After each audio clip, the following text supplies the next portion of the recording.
একটা জিনিস মনে রাখবেন, একটা দেশ, এই রাষ্ট্র আপনাকে 5 বছরে একবার আপনার নেতা নির্বাচন করার সুযোগ দেয়। দয়া করে ওই 5 বছরে একবার আমরা যেন নিজের বিবেককে বন্ধক না দিয়ে দিই। আমরা যেন আমাদের ওই বিবেক বোধটুকুকে ওই সময় কাজে লাগাই। ওই একবার যদি আমরা কাজে না লাগাই, পরের 5 বছরে ওই নেতা যত কুকাম করবে, অপকর্ম করবে, তার দায় আমরা কখনো এড়াতে পারি না।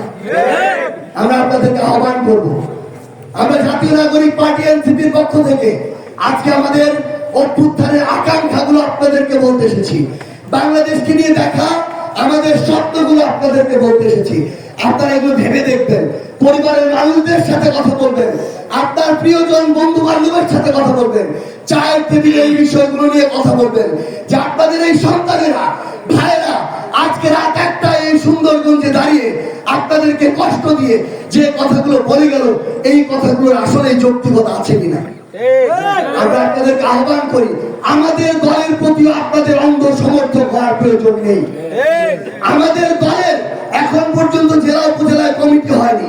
কমিটি হওয়ার পরে যদি কেউ এই স্পিরিট আকাঙ্ক্ষার সাথে বিশ্বাসঘাতকতা করে, জনগণের যে স্বপ্ন আকাঙ্ক্ষা সেটা নিয়ে কাজটা করে ব্যক্তি স্বার্থকে প্রাধান্য দেয়, তাহলে ওই ব্যক্তিগত প্রয়োজনে আপনারা বয়কট করবেন।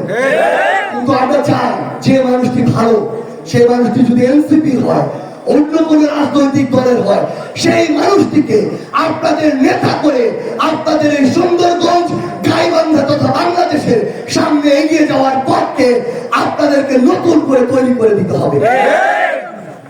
ভালো মানুষদেরকে উঠে আসার যদি আমরা সুযোগ না করে দিই, তাহলে ভালো মানুষরা ধীরে ধীরে হারিয়ে যাবে এবং খারাপ মানুষরা আবারও জেকে বসবে, যেভাবে জেকে বসেছিল বিগত 16 বছর ধরে।